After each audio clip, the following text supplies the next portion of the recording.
Welcome to this video on retroperitoneal organs for nursing exams. We will cover essential anatomy and physiology to prepare you for exams like NORCET, RRB, and ESIC. In this video, we will define the retroperitoneal space, master the SAD pucker mnemonic, review the anatomy of key organs, discuss clinical signs like Gray-Turners and Cullens, and review nursing care for renal procedures.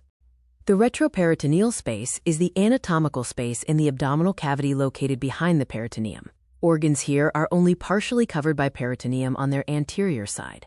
Injuries often cause occult bleeding into the flank or back. To remember the retroperitoneal organs, we use the golden mnemonic, SAD pucker. It stands for suprarenal glands, aorta IVC, duodenum, pancreas, ureters, colon, kidneys, esophagus, and rectum. Starting with S, the suprarenal or adrenal glands sit on top of each kidney. They consist of the cortex, which secretes steroids, and the medulla, which secretes catecholamines like adrenaline. Here is an exam question. The adrenal medulla secretes epinephrine, also known as adrenaline. The cortex secretes cortisol and aldosterone. For A, we have the aorta and IVC. The abdominal aorta lies to the left of the spine and bifurcates at the L4 level. The IVC is to the right. Clinically, an abdominal aortic aneurysm can present as a pulsatile mass with severe back pain if ruptured. Exam question 2. The abdominal aorta bifurcates into the common iliac arteries at vertebral level L4. D stands for duodenum.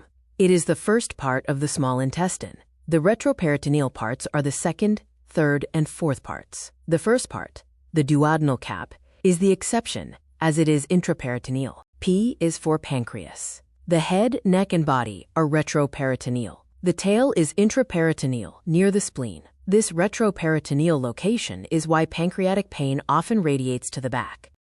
Exam question 3. Severe epigastric pain boring through to the back is characteristic of acute pancreatitis. This is due to inflammation irritating posterior nerves. U is for ureters. These muscular tubes are entirely retroperitoneal. A clinical risk is damage during a hysterectomy. Remember the phrase, water under the bridge. Renal colic pain moves from the loin to the groin. C is for colon. The retroperitoneal parts are the ascending colon on the right side and the descending colon on the left side. The transverse and sigmoid colon are intraperitoneal. Exam question 4. The transverse colon is intraperitoneal, unlike the ascending and descending colons, which are fixed and retroperitoneal. K is for kidneys. They extend from T12 to L3, with the right kidney slightly lower. Their coverings include the renal capsule, perirenal fat, renal fascia, and pararenal fat. Exam question 5. The fibrous sheath enclosing the kidney and adrenal gland is known as Gerota's fascia. The final letters, E and R, stand for esophagus and rectum. Only the last 1 to 2 centimeters of the abdominal esophagus is retroperitoneal.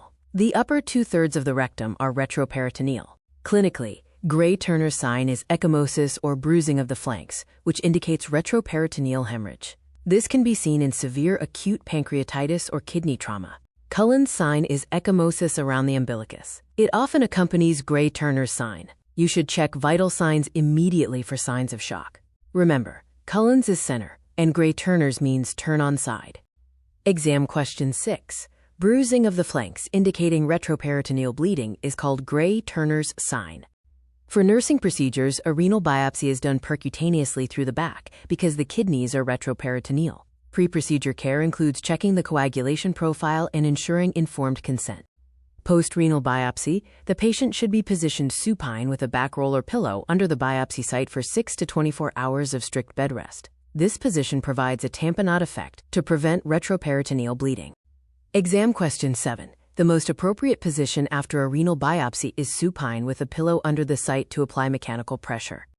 In abdominal trauma with back pain and signs of shock, such as a low BP and high pulse, suspect retroperitoneal organ injury. Organs fixed against the spine, like the pancreas or kidney, are vulnerable to crushing injuries. For a rapid review, kidneys, ureters, and the ascending/descending colon are retroperitoneal. The spleen, tail of the pancreas, and transverse colon are intraperitoneal. Exam question 8. All of the following are retroperitoneal organs except the stomach, which is fully intraperitoneal. This slide provides a high-yield summary of the key information covered in this video. Thank you for watching. All the best for your exam. Don't forget to review the PDF version of this video content.